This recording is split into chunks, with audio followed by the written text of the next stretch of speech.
Okay. Tackles. Obviously, actually, the third guy I'd consider for Rookie of the Year.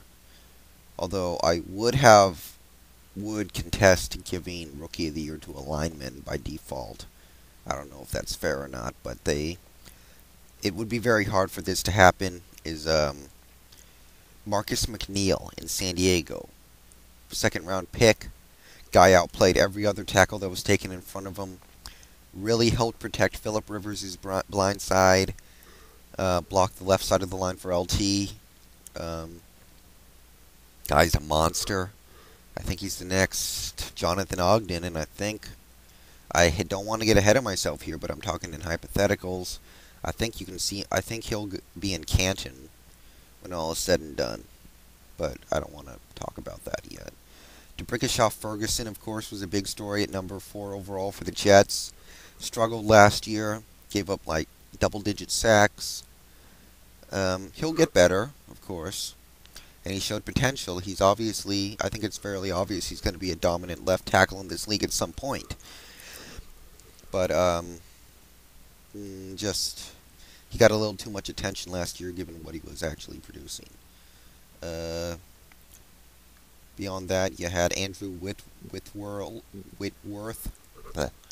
in Cincinnati. Had to come on because of injuries. Got pushed around by Dwight Freeney on national TV, but he could be something. Jeremy Trueblood for Tampa Bay. I like this kid a lot. I also felt that Charles Spencer and Eric Winston were back-to-back steals for the Texans in the third round. I don't know if they did anything this last year, but I think they could be quality players. I liked Winston a lot. Winston a lot, especially. I thought he would be a first rounder. I think he got hurt.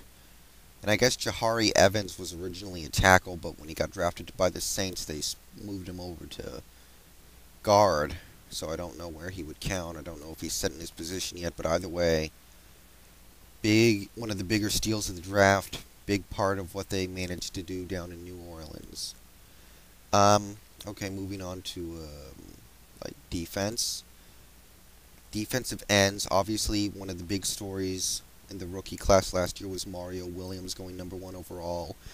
I can't say I was impressed with him. I think he's got a good head on his shoulders, and he'll be all right. But I think he was overrated a bit in college, and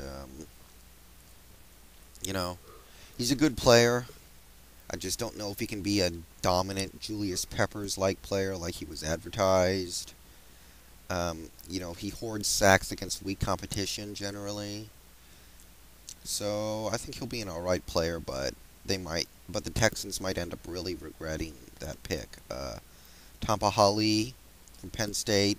I actually wanted this guy at one point, but obviously he was taken well before Seattle picked, and I kind of I kind of shied away from him after seeing that he wasn't as much of a speed rusher as I had hoped. And he's obviously a quality player. Went to Kansas City, teams up with Jared Allen, which is a really nice defensive tandem actually that doesn't get enough attention. He's a motor guy, great against the run and against the pass. I'd keep an eye on this guy. I think he can be something special. Matthias Kiwanuka got some good playing time and showed promise as a speed rusher before some guys returned from injury, and then I guess now he's moving to linebacker, and I think he's got the build and the speed for it, so we'll see. I've already said that I did like Daryl Tapp a lot. He didn't get on the field much last year, but when he did, he produced, so I'll throw him in there. Elvis Dumerville was a nice force off the edge for the Broncos. Had quite a few sacks. Didn't do much else, pretty much a pure pass rusher. But you take what you can get at that point in the draft. Another guy like that, Mark Anderson. He's not much more than a pass rusher, but he can pass rush. He was definitely a Rookie of the Year candidate. I personally wouldn't have given it to him, and he didn't win. But every time he hit the field, he was a danger to get at the quarterback. Very special player right there. If he can bulk up a bit, he could become an elite. Defensive tackles, obviously, you have Haloti Ngata. Didn't put up great numbers. but he contributed a lot to that Ravens Ravens defense, clogging up the middle. Um, and past that, you had to go all the way down to the fourth round. Barry Cofield for the Giants came on as a rookie, produced and played quite well. Those are really the only two rookie defensive tackles who did much last year. But you could do worse. Uh, Moving back to linebacker, big story of last year was DeMeco Ryans, and this would be the fourth guy I'd consider for Rookie of the Year. I don't know who I'd give it to. If I had to pick, I guess I'd go with Maurice Jones-Drew, but DeMeco Ryans racked up tackles like it was nobody's business, and I know he has an advantage because no one else on his team can tackle very well, but you cannot ignore these tackle numbers. He needs to be more of a playmaker, absolutely, but once again, at that point in the draft, you got to take what you can get. And he was a real steal at first overall in the second round. Great draft for linebackers. A.J. Hawk, I love this kid. I think he and Nick Barnett are going to form a linebacker tandem of doom for years to come. Ernie Sims contributed in Detroit. Nice tackle numbers. Wembley in Cleveland. Lots of sacks. He needs to boost those tackle numbers a little bit, maybe play the run a bit more, but still a very good pass rusher in the 3-4 defense like Willie McGinnis. Reminds me of that. Past that, not too many other people got on the field that much. I guess Thomas Howard for Oakland. Clint Ingram for Jacksonville came on and surprised when other people went down and got hurt. Jarris Wilkinson, I think he shows potential for the Giants now that Arrington's out of there.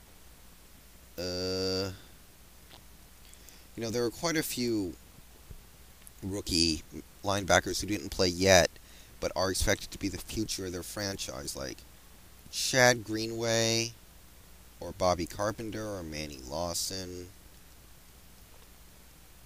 Okay, that's really about it for linebackers, so let's wrap this up with some rookie defensive backs. Alright, what do we have here?